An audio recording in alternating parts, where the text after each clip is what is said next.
Penguin Random House Audio presents Where the Crawdads Sing by Delia Owens. Read for you by Cassandra Campbell. Part 1. The Marsh. Prologue. 1969.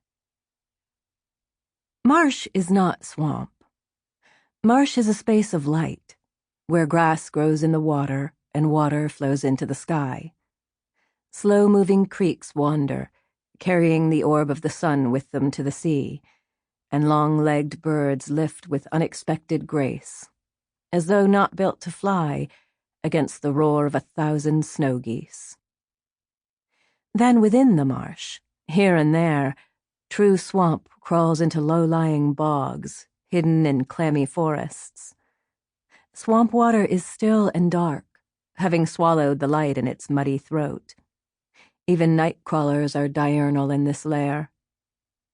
There are sounds, of course, but compared to the marsh, the swamp is quiet because decomposition is cellular work. Life decays and reeks and returns to the rotted duff, a poignant wallow of death begetting life. On the morning of October 30th, 1969, the body of Chase Andrews lay in the swamp, which would have absorbed it silently, routinely, hiding it for good. A swamp knows all about death, and doesn't necessarily define it as tragedy, certainly not a sin.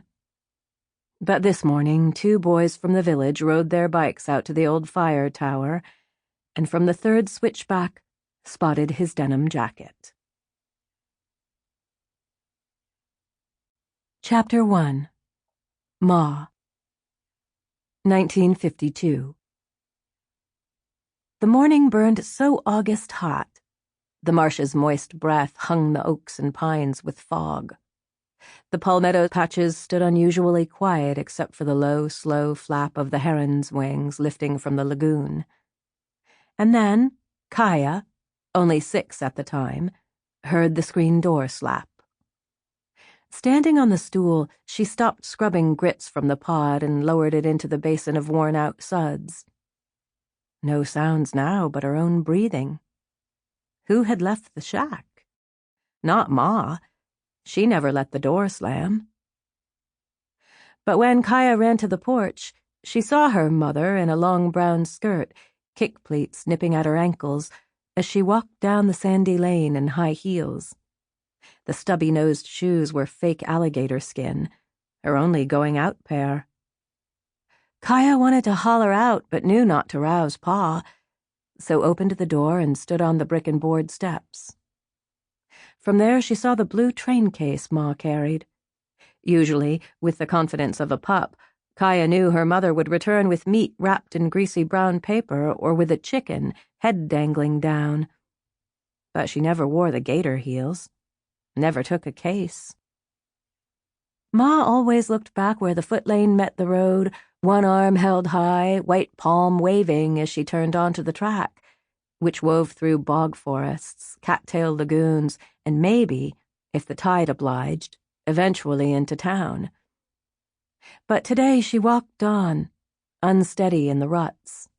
Her tall figure emerged now and then through the holes of the forest until only swatches of white scarf flashed between the leaves. Kaya sprinted to the spot she knew would bear the road. Surely Ma would wave from there.